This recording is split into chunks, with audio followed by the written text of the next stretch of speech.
ಅದೇ ಥರ ಭಗವಂತನ ಶರೀರವು ನಮ್ಮ ಹಾಗೆ ಪ್ರಾಕೃತ ಶರೀರ ಅಂತ ತಿಳ್ಕೊಂಡ್ಬಿಡ್ತಾರೆ. ನಿಜವಾಗಿ ಭಗವಂತನ ಶರೀರ ಪ್ರಾಕೃತ ಅಲ್ಲ, ಅಪ್ರಾಕೃತವಾದ ದಿವ್ಯ ಭವ್ಯ ಕಾಯ ಭಗವಂತನದು.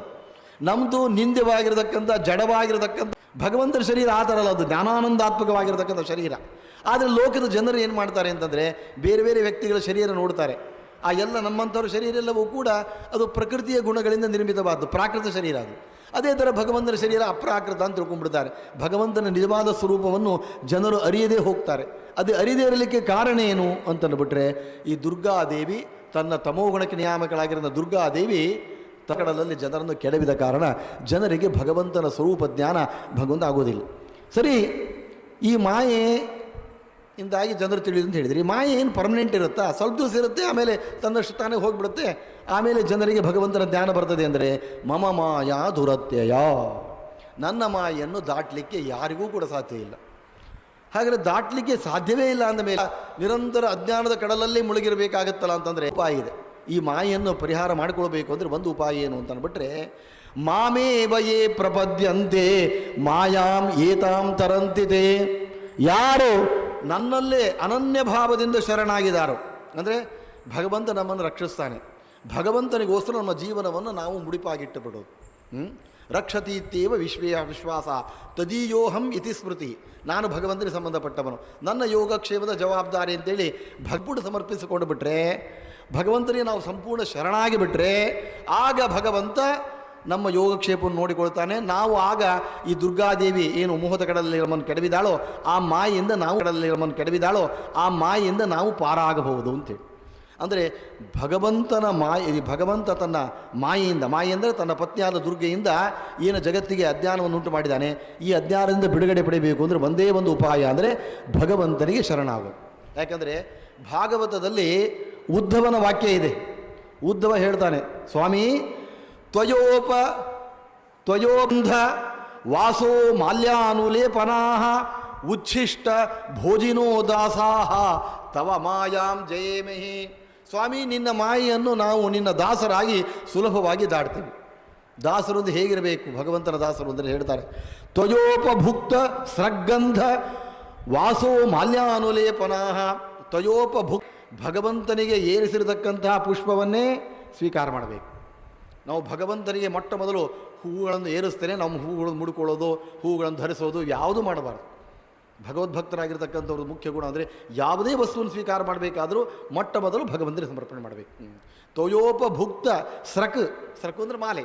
ಸ್ವಾಮಿ, ನಿನಗೆ ಹಾಕಿರತಕ್ಕಂಥ ಹೂವಿನ ಮಾಲೆಯನ್ನೇ ನಿನ್ನ ನಿರ್ಮಾಲ್ಯ, ನಿನ್ನ ಪ್ರಸಾದ ಅಂಥೇಳಿ ನಾನು ಸ್ವೀಕಾರ ಮಾಡ್ತೇನೆ. ತ್ವಯೋಪಭುಕ್ತ ಸ್ರಕ್.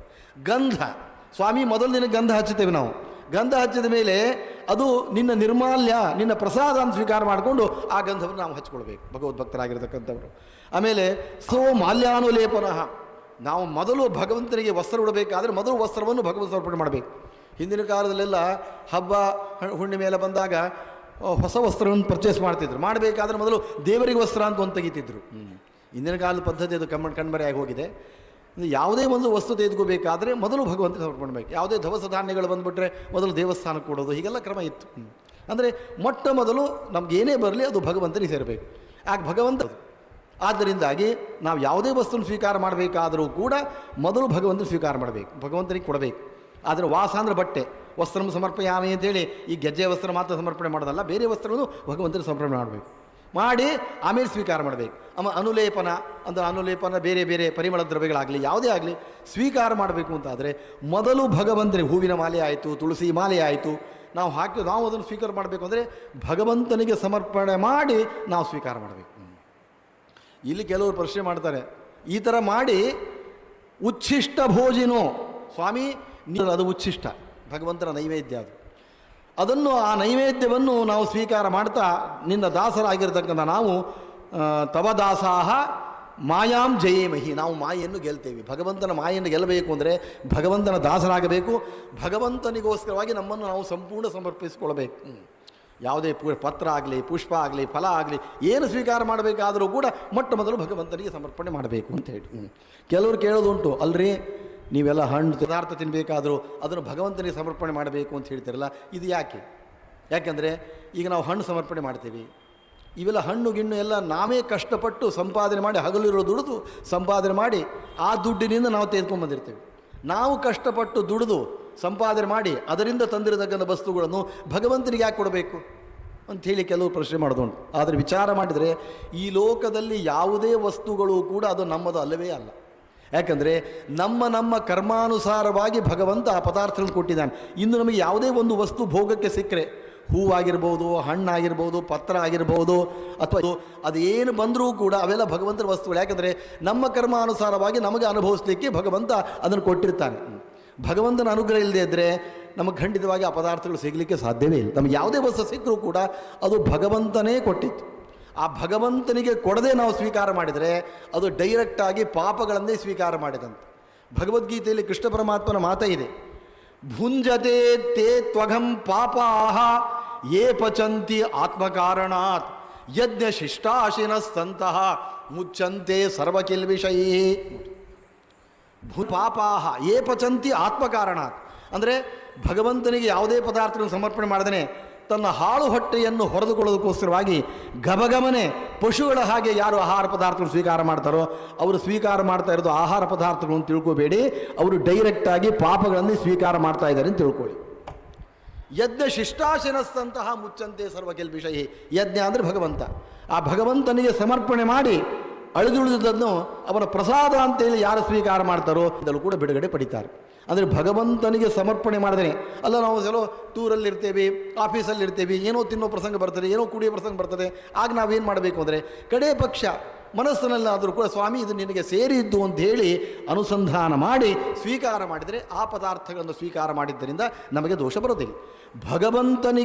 ಭಗವಂತನ ಪದಾರ್ಥ ಭಗವಂತ ಕೊಟ್ಟಿದ್ದನ್ನು ಭಗವಂತನಿಗೆ ಸಮರ್ಪಣೆ ಮಾಡಿದರೆ ನಾವು ಸ್ವೀಕಾರ ಮಾಡ್ತೀವಿ.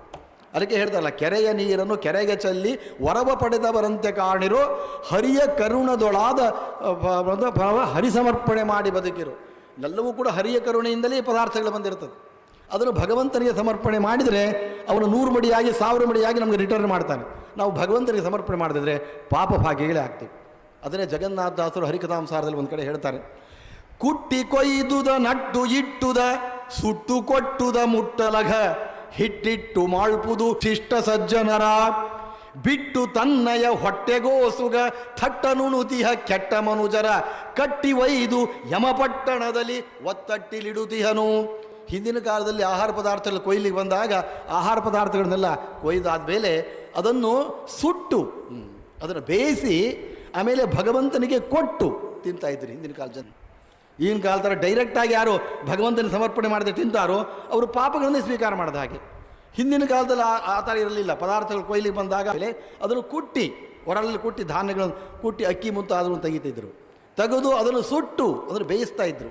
ಬೇಯಿಸಿ ಆದಮೇಲೆ ಭಗವಂತನಿಗೆ ನೈವೇದ್ಯಕ್ಕೋಸ್ಕರವಾಗಿ ಕೊಟ್ಟು ಆಮೇಲೆ ಅಳಿದುಳಿದದ್ದನ್ನು ಭಗವಂತನ ಪ್ರಸಾದ ಅಂತೇಳಿ ಅವರು ಸ್ವೀಕಾರ ಮಾಡ್ತಾಯಿದ್ರು. ಭಗವಂತನಿಗೆ ಸಮರ್ಪಣೆ ಮಾಡದೆ ಬಿಟ್ಟು ತನ್ನಯ ಹೊಟ್ಟೆಗೋಸುಗ ಥಟ್ಟನುಣುತಿಹ.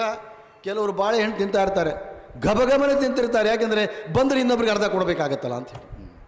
ಈ ಥರ ದುರ್ಬುದ್ಧಿಯಿಂದ ಭಗವಂತನಿಗೆ ಸಮರ್ಪಣೆ ಮಾಡದೇ ಆಹಾರ ಪದಾರ್ಥವನ್ನು ಪಶುಗಳಂತೆ ಗಬಗಬನೆ ಯಾರು ನುಂಗ್ತಾರೋ ಅಂಥವರನ್ನು ಯಮಭಟರು ದರ ಅಂತ ಎಳೆದುಕೊಂಡು ನರಕದಲ್ಲಿ ಒಂದು ಮೂಲೆಯಲ್ಲಿ ಎಸೆದು ಬಿಡ್ತಾರಂತ, ಸಾಯಿ ನನ್ನ ಮಗನೇ ಅಂತ ಹೇಳಿ. ಆದ್ದರಿಂದ ಯಾವುದೇ ಪದಾರ್ಥಗಳನ್ನು ಸ್ವೀಕಾರ ಮಾಡಬೇಕಾದರೂ ಕೂಡ ಭಗವಂತನಿಗೆ ಬೇಕು.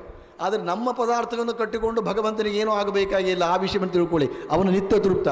ನಾವೇನೋ ಪುಷ್ಪಂ ಸಮರ್ಪಯಾಮಿ ಅಂತ ಅಂದ ತಕ್ಷಣ ನಾವು ಯಾವ ಪುಷ್ಪ ಸಮರ್ಪಣೆ ಮಾಡ್ತೀವಿ? ಯಾವುದೋ ರಾಸಾಯನಿಕ ಗೊಬ್ಬರ ಹಾಕಿ ಬೆಳೆದಿರ್ತಾರಲ್ಲ ಅಂಥ ಒಂದು ಪುಷ್ಪವನ್ನು ಸಮರ್ಪಣೆ ಮಾಡ್ತೀವಿ. ಅಂಥ ಪುಷ್ಪವನ್ನು ಕಟ್ಕೊಂಡು ಏನಾಗಬೇಕಾಗಿಲ್ಲ. ಅವನಿಗೆ ಬೇಕಾದಷ್ಟು ಪುಷ್ಪಗಳಿದೆ. ಅವನು ವನಮಾಲೆ ಅಂತ ಹಾಕ್ಕೊಂಡಿದ್ದಾನೆ. ಆ ವನಮಾಲೆಯಲ್ಲಿ ಎಲ್ಲ ಋತುಗಳಲ್ಲಿ ಬಿಡಹೋಗದಿರತಕ್ಕಂಥ ಹೂವುಗಳು ವನಮಾಲೆಯಲ್ಲಿದೆ. ಇಂಥ ಹೂವಿಲ್ಲ ಅಂತಿಲ್ಲ. ವನಮಾಲೆಯಲ್ಲಿ ಎಲ್ಲ ಋತುಗಳಲ್ಲಿ ಬಿಡತಕ್ಕಂಥ ಬಾಡಿ ಹೋಗದಿರತಕ್ಕಂಥ ಹೂಗಳಿವೆ, ಒಳ್ಳೆಯ ಸುಗಂಧಭರಿತವಾದ ಹೂಗಳು. ಅಂಥ ಹೂಗಳಿರಬೇಕಾದ್ರೆ ಅವನೇ ಶರೀರ, ಅವನೇ ಸದ್ದೇಹ ಸುಖಗಂಧಶ್ಚಂತೆ ಆಚಾರ್ಯ ಹೇಳಿದಾಗೆ ಅವನೇ ಸುಗಂಧ ಸ್ವರೂಪಿ. ಅಂಥ ಹೂಗಳನ್ನು ಕಟ್ಕೊಂಡು ನಮ್ಮನ್ನು ಏನಾಗಬೇಕಾಗಿಲ್ಲ. ಆದರೂ ಭಕ್ತರು ಭಕ್ತಿಯಿಂದ ಏನು ಕೊಡ್ತಾರೋ ಭಕ್ತರನ್ನು ಉದ್ಧಾರ ಮಾಡೋದಕ್ಕೋಸ್ಕರ ಅದನ್ನು ಸ್ವೀಕಾರ ಮಾಡ್ತಾನೆ. ನಾವೇನೋ ಕ್ಷೀರಂ ಸಮರ್ಪಣೆ ಮಾಡ್ತೀವಿ ಅಂದರೆ ಅವನೇ ಕ್ಷೀರಸಾಗರದ ಓನರ್. ಅವನು ನಿಮ್ಮ ಹಾಲು ಕಟ್ಕೊಂಡು ಜಿಜ್ಬೆ ಹಾಲು ಕಟ್ಕೊಂಡು ಅವನಿಗೇನಾಗಬೇಕಾಗಿದೆ.